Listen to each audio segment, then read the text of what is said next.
SMA Negeri 1 Semarang terletak di pusat kota Semarang di Jalan Taman Menteri Suparno, nomor 1 Mugasari, Kecamatan Semarang Selatan. Sekolah ini merupakan salah satu bangunan kuno bersejarah dan dijadikan sebagai bangunan cagar budaya dengan lahan seluas 4,2 hektar. SMA Negeri 1 Semarang merupakan salah satu sekolah percontohan yang ada di kota Semarang. Saat ini, SMA Negeri 1 Semarang memiliki dua kurikulum yang sedang berlaku, yaitu kurikulum 2013 dan kurikulum Merdeka. SMA Negeri 1 Semarang juga merupakan sekolah inklusi yang menerima siswa berkebutuhan khusus. Sekolah ini juga dilengkapi dengan laboratorium geografi yang digunakan untuk mendukung proses pembelajaran. Berdasarkan hasil observasi yang kami lakukan di kelas 11 IPS 1, 11 IPS 2, dan 11 IPS 3 secara umum didominasi oleh siswa berjenis kelamin perempuan. Dari segi agama atau kepercayaan, sekolah ini didominasi oleh siswa beragama Islam. Sementara itu, setiap kelas memiliki karakteristik atau ciri khas yang berbeda antara satu kelas dengan kelas yang lain. Kelas 11 IPS 1 memiliki ciri khas penurut, paling tenang, dan paling pasif di antara kelas yang lain. Kelas 11 IPS 2 memiliki karakteristik penurut, terkadang ribut ketika pelajaran, dan siswa yang cukup aktif. Untuk kelas 11 IPS 3 memiliki karakteristik yang susah diatur, sering ribut, dan sangat aktif di antara kelas yang lain. Keaktifan siswa yang ada di kelas 11 IPS 3 tercermin ketika saat proses diskusi. Karakteristik siswa selanjutnya adalah terkait dengan gaya belajar siswa. Berdasarkan hasil observasi yang telah dilakukan, didapatkan data bahwa mayoritas gaya belajar siswa yang ada di kelas 11 IPS 1 adalah gaya belajar kinestetik dengan jumlah 10 siswa. Sedangkan untuk kelas 11 IPS 2, mayoritas dengan gaya belajar visual. Sementara itu, untuk gaya belajar yang ada di kelas 11 IPS 3, mayoritas adalah kinestetik dengan jumlah 13 siswa.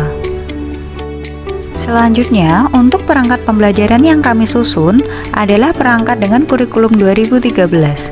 Hal ini menyesuaikan dengan kebijakan sekolah yang menerapkan kurikulum 2013 untuk seluruh kelas 11 dan kelas 12. Selanjutnya, untuk pelaksanaan pembelajaran diawali dengan pendahuluan dengan beberapa rangkaian sebagai berikut. Yang pertama, siswa melakukan pengkondisian sebelum memulai proses pembelajaran. Selanjutnya, siswa bersama guru memulai pembelajaran dengan salam dan doa. Kemudian, siswa diperiksa kehadirannya dengan melakukan absensi dan guru melakukan tanya jawab untuk mengetahui kesiapan siswa dalam memulai proses pembelajaran. Selanjutnya, guru menyampaikan tujuan pembelajaran kepada siswa melalui PowerPoint. Kemudian, guru memberikan stimulus kepada siswa terkait materi yang akan dijelaskan. Kemudian pada kegiatan inti, guru memberikan pengantar materi terlebih dahulu selama 15 menit. Kemudian siswa dibagi ke dalam beberapa kelompok untuk menyelesaikan LKPD yang telah dibagikan oleh guru. Saat proses diskusi, siswa diperkenankan untuk menggunakan berbagai sumber dalam menyelesaikan tugas yang mereka kerjakan. Penilaian utama yang dilakukan pada kegiatan ini adalah dari segi penampilan siswa ketika mempresentasikan hasil diskusi di depan kelas. Pada bagian penutup, guru mengapresiasi atas kerja kelompok yang dilakukan oleh siswa. Kemudian, guru melakukan refleksi terhadap pembelajaran yang sudah dilakukan bersama dengan siswa.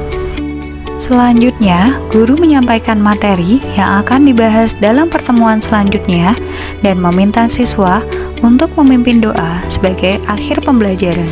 Asesmen yang digunakan berupa soal pilihan ganda untuk aspek pengetahuan, kemudian jurnal siswa untuk aspek sikap, dan penilaian keterampilan dengan mengukur keterampilan berprestasi dan hasil kerja siswa.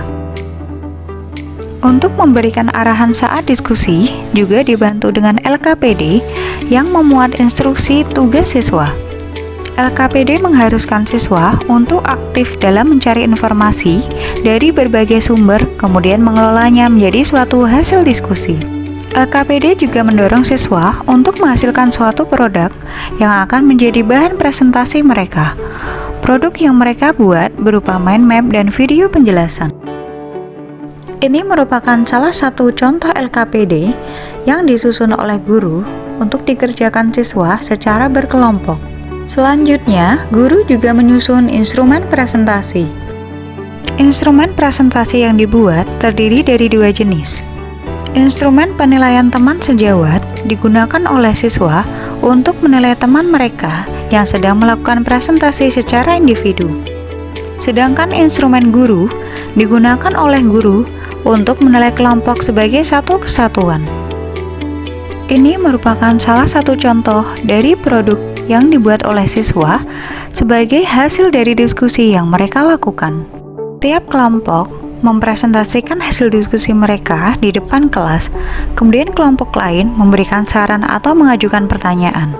Siswa memiliki kewajiban untuk menilai temannya saat melakukan presentasi di depan kelas. Karya lain yang sudah dihasilkan oleh siswa adalah video penjelasan. Siswa diminta untuk membuat video penjelasan mengenai suatu materi, kemudian diunggah ke media sosial.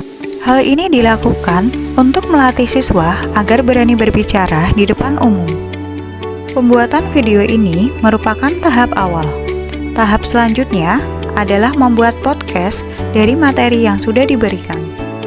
Setelah melihat hasil kerja siswa, diketahui bahwa siswa yang terbiasa pendiam di dalam kelas, namun ketika membuat video yang dihasilkan sangat kreatif dan dengan editing yang bagus. Selain itu, siswa tersebut juga lancar dan benar dalam memberikan penjelasan jika dibandingkan dengan siswa yang lebih aktif ketika di dalam kelas.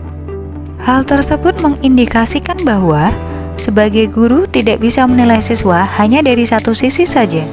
Sehingga sebagai seorang guru, kita harus menilai siswa dari berbagai sudut pandang. Karena setiap siswa memiliki keunggulan masing-masing.